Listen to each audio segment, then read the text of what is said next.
There actually is a path for Democrats to win back the Senate majority in 2026. It's not an easy path. It's probably not a path that's going to happen, but it's at least a path that I think is worth talking about and thinking about. And I did that. I did the work, and I'm going to go through the 4 dominoes that need to fall if Democrats are going to have a chance next fall at winning the Senate majority. All right, so let's start here. Republicans are at 53 seats in the Senate, and Democrats are at 47 seats. Now, because, as you probably are aware, Republicans control the White House, Democrats would need to net 4 seats in order to have the majority in 2027. That might look somewhat easy when you look at the numbers, because there are 20 Republican senators up in 2026 and just 13 Democratic senators up. But the numbers are misleading, because the vast majority of those 20 Republicans who are up in states where it's going to be almost impossible to beat them.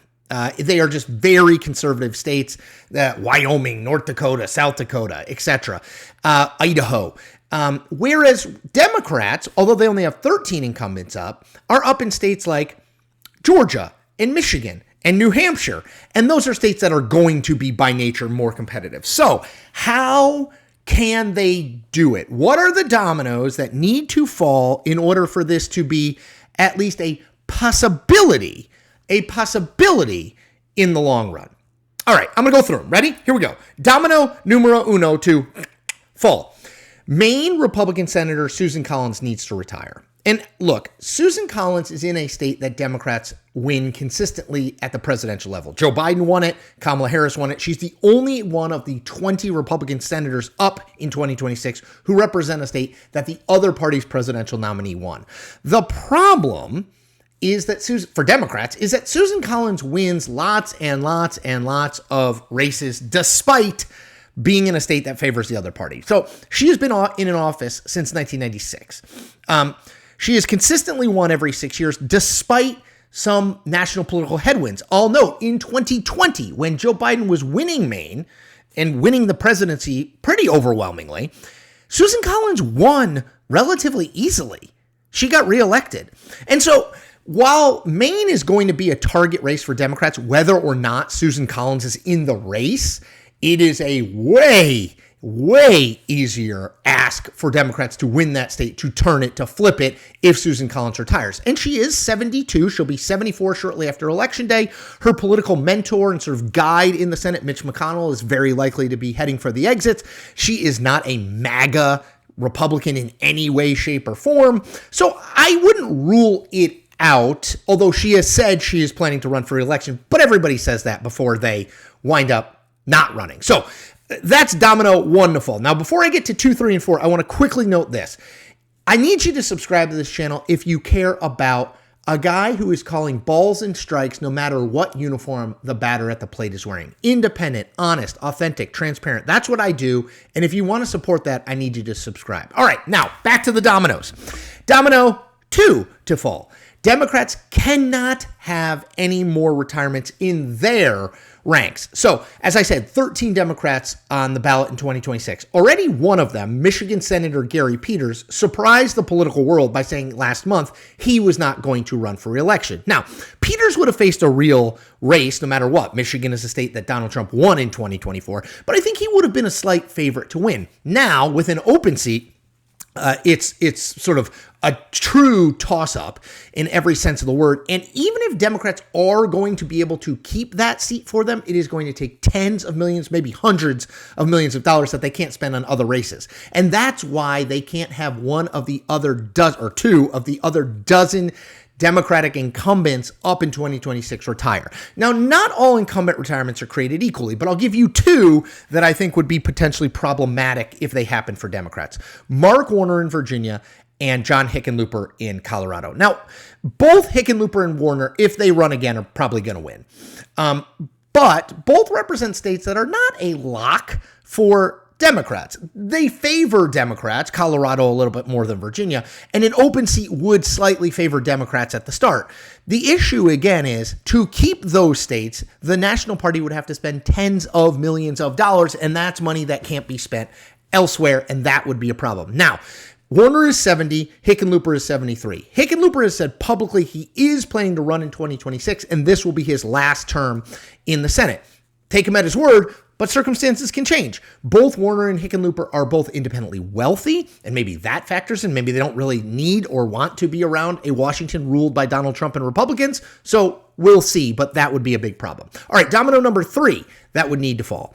Roy Cooper and Sherrod Brown need to run for the Senate. So Roy Cooper is the former governor of North Carolina. He was a 2-term Democratic governor. He's quite popular. Democrats need him to run against Thom Tillis, the incumbent Republican senator from North Carolina. Now, North Carolina is a state that Democrats have come close many times, but have not won many times. So Barack Obama won it in 2008, but then lost it in 2012, and then Trump won it in 2016, 2020, and 2024, all by relatively narrow margins, but he won. So in order to overcome that slight Republican edge in federal races, you need a special candidate. You need someone like Cooper, who's been on the ballot multiple times. He was the attorney general before being elected governor, who can win over independents and even some Republicans while keeping the Democratic base. So that's candidate 1 they must have. Candidate 2 I think they must have is in Ohio. So the Ohio senator is a guy named John Husted. He's been appointed to that seat by the governor of Ohio, Mike DeWine. And the reason there was an appointment is because J.D. Vance had that seat, but he obviously got elected vice president. So Husted will be up in 2026 for the remaining 2 years of Vance's term. And Democrats probably need to contest that state. Now, Ohio is a state that leans more Republican than, say, North Carolina. But Sherrod Brown, former Secretary of State in the state, former congressman from the state, former senator from the state, might be the only candidate that can keep that race competitive, close, and force Republicans to spend money on it. Brown did lose his re-election race in 2024 to Senator Bernie Moreno, but bad year for Democrats in Ohio, and Brown came relatively close. I think he would have the wherewithal, the money, the name identification to run a real race if the political environment tilted a little bit towards Democrats, as we sort of expect it will in the midterm. So they need those two. And then last but not least, Democrats, domino 4 to fall.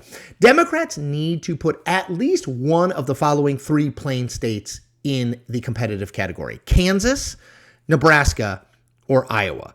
Now, none of them on their face are obvious Democratic opportunities. In Kansas, Democrats have not won a Senate seat since 1932. And Roger Marshall, the incumbent senator, doesn't really show a lot of signs of being in serious trouble. But Laura Kelly is a Democrat. She is finishing up her 2nd term as governor. If potentially Democrats could convince her to run, that might make that race potentially real. Now, I still think Kelly would be an underdog, but it might make that race real. Nebraska. So if you followed the 2024 elections, you know that Dan Osborne, an independent, ran relatively close to Deb Fischer, the Republican incumbent, despite the fact that Nebraska is a red state. Osborne came within about 6 points of winning. There was no Democratic nominee, and Democrats, we sort of assume, voted for Osborne, which has got Democrats interested in the possibility that maybe Nebraska is changing quicker toward their side than people think. Pete Ricketts is the incumbent senator there. Now, he is not Deb Fischer. He is much more politically savvy, and he comes from the family that owns the Chicago Cubs and is very personally wealthy and can spend as much as he wants in the race. So that is not going to be an easy race, but it's one that Democrats, I think, need to at least look at. And last but not least, probably the least Republican of the 3 states I named, Iowa. Now, Trump did win Iowa by 13 points, but it has shown an ability to vote for Democrats in the past. Tom Harkin was a senator from Iowa, a Democrat for a very long time. Joni Ernst is on the ballot, Republican, in 2026. The question is, can Democrats find someone in that state that can be competitive with Ernst, even if they don't win, that they make national Republicans spend money there? That would be the last domino. Ideally, Democrats need 2 of those 3 races. They take 1 just to expand the playing field, because right now the playing field is too narrow for them to possibly pick up the net 4 seats that they need. All right, so those are the 4 dominoes. Again, if I'm a betting man, I bet that maybe 1, maybe 2 of those fall, but certainly not all 4. In order for Democrats, I think, to have a realistic and plausible path to the majority, they probably need all 4 of those to fall. And so that's why I say I don't think Democrats will be in the majority come 2027. But that's how they would do it. That's the blueprint. So if we go 18 months from now and we're in the fall of 2026 and Democrats have a real chance, I think it's very likely 3 or 4 of those dominoes have fallen or are in the process of falling. I ask you to subscribe. Please subscribe. Please share this. Please comment. Please tell your friends about this. The way that this gets bigger, the way that I can keep doing these videos every single day is with your support. I need it.